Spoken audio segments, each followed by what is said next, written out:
आपके साथ सची सिंह। संसद के बजट सत्र के दूसरे चरण की शुरुआत के साथ ही लोकसभा में बड़ा राजनीतिक विवाद खड़ा हो गया है। विपक्ष ने लोकसभा स्पीकर ओम बिरला को पद से हटाने के लिए अविश्वास प्रस्ताव का नोटिस दिया है। इस प्रस्ताव को लेकर संसद से लेकर सियासी गलियारों तक चर्चा तेज हो चुकी है। आखिर अविश्वास प्रस्ताव क्या होता है, स्पीकर को हटाने की प्रक्रिया क्या है और इससे पहले किन किन स्पीकर के खिलाफ ऐसा प्रस्ताव लाया गया है, आइए समझते हैं पूरी कहानी विस्तार से। लोकसभा में बजट सत्र के दूसरे चरण की शुरुआत ही इस बात सिर्फ विधायी कामकाज से नहीं बल्कि एक बड़े संवैधानिक और राजनीतिक विवाद से हो रही है। विपक्ष ने लोकसभा स्पीकर ओम बिरला को उनके पद से हटाने के लिए अविश्वास प्रस्ताव का नोटिस दिया है। इस प्रस्ताव ने संसद के अंदर और बाहर दोनों जगहों पर हलचल पैदा कर दी। सवाल उठ रहा है कि क्या सिर्फ एक राजनीतिक दबाव की रणनीति है या वास्तव में विपक्ष स्पीकर को हटाने की गंभीर कोशिश कर रहा है। लेकिन इससे पहले यह समझना बेहद जरूरी हो जाता है कि आखिर अविश्वास प्रस्ताव होता क्या है और स्पीकर को हटाने की पूरी प्रक्रिया क्या है। सबसे पहले बात करते हैं कि अविश्वास प्रस्ताव क्या होता है। संसदीय व्यवस्था में अविश्वास प्रस्ताव एक ऐसा औपचारिक प्रस्ताव होता है जिसके जरिए संसद यह जताते हैं कि उन्हें किसी भी पद पर बैठे व्यक्ति या सरकार पर भरोसा नहीं है। आमतौर पर अविश्वास प्रस्ताव सरकार के खिलाफ लाया जाता है, लेकिन संसद के नियमों के तहत लोकसभा स्पीकर के खिलाफ भी प्रस्ताव लाया जा सकता है।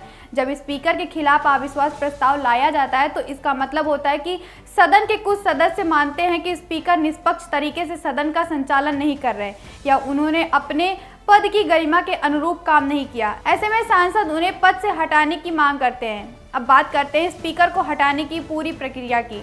लोकसभा के नियमों के अनुसार स्पीकर को हटाने के लिए एक निश्चित प्रक्रिया का पालन किया होता है। लोकसभा के नियमों के अनुसार स्पीकर को हटाने के लिए एक निश्चित प्रक्रिया का पालन करना होता है। सबसे पहले कम से कम 2 सांसदों को प्रस्ताव पर हस्ताक्षर करने होते हैं और इसके बाद ही प्रस्ताव का नोटिस कम से कम 14 दिन पहले देना होता है। जब यह नोटिस लोकसभा सचिवालय को दिया जाता है तो इसे सदन की कार्यसूची में शामिल किया जाता है। प्रस्ताव को आगे बढ़ाने के लिए सदन में कम से कम 50 सांसदों का समर्थन होना बेहद जरूरी हो जाए।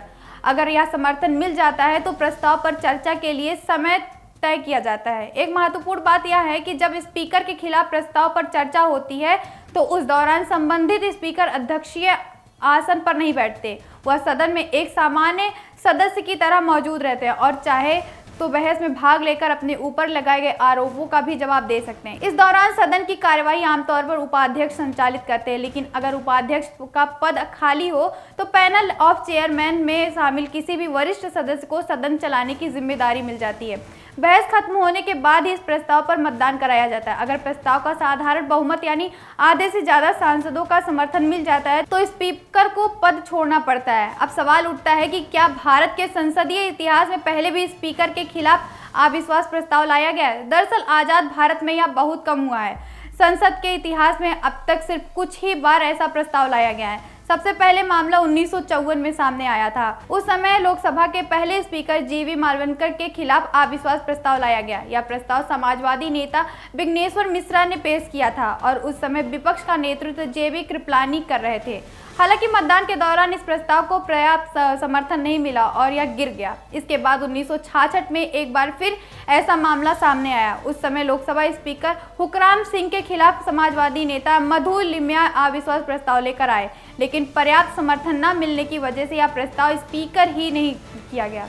तीसरी बार 1987 में लोकसभा स्पीकर बलराम जाकर के खिलाफ अविश्वास प्रस्ताव लाया गया। इस बार प्रस्ताव वामपंथी नेता सोमनाथ ने पेश किया था, लेकिन उस समय की सदन में बहुमत का समर्थन नहीं मिलने के कारण यह प्रस्ताव भी गिर गया। यानी इतिहास गवाह है कि अब तक लोकसभा स्पीकर के खिलाफ लाए गए सभी अविश्वास प्रस्ताव असफल रहे। अब मौजूदा मामले की बात करें तो विपक्ष ने स्पीकर ओम बिरला को हटाने के लिए नोटिस दिया। इस नोटिस पर विपक्ष के 118 सांसदों के हस्ताक्षर बताए जा रहे हैं। इनमें कांग्रेस समेत कई विपक्षी दलों के सांसद शामिल हैं और ममता बनर्जी भी पार्टी तृणमूल कांग्रेस ने इस प्रस्ताव को समर्थन देने की बात कही है। हालांकि संख्या के लिहाज से देखें तो विपक्ष की राह आसान नहीं दिखती। लोकसभा में सरकार के नेतृत्व वाले एनडीए गठबंधन के पास बहुमत है। ऐसे में अगर मतदान की स्थिति भी आती है तो विपक्ष के लिए प्रस्ताव पारित कराना बेहद मुश्किल होगा। यही वजह है कि कई राजनीतिक विश्लेषकों का मानना है कि यह प्रस्ताव स्पीकर को हटाने के ज्यादा राजनीतिक दबाव बनाने की रणनीति हो सकती है। लेकिन इस पूरे विवाद के बीच विपक्ष से एक बड़ी तकनीकी गलती भी सामने आई है। बताया जा रहा है कि प्रस्ताव के नोटिस में कुछ जगहों पर वर्ष 2026 की जगह 25 लिखा गया है। संसदीय मामलों के जानकारों का कहना है कि इतने महत्वपूर्ण प्रस्ताव में इस तरह की गलती विपक्ष की तैयारी पर सवाल खड़ा करता है। हालांकि यह तकनीकी गलती और भी जरूरी नहीं है कि प्रस्ताव की वैधता पर सीधा असर पड़े, लेकिन इससे विपक्ष की जो रणनीति और गंभीरता पर जरूरी चर्चा शुरू हो जाती है।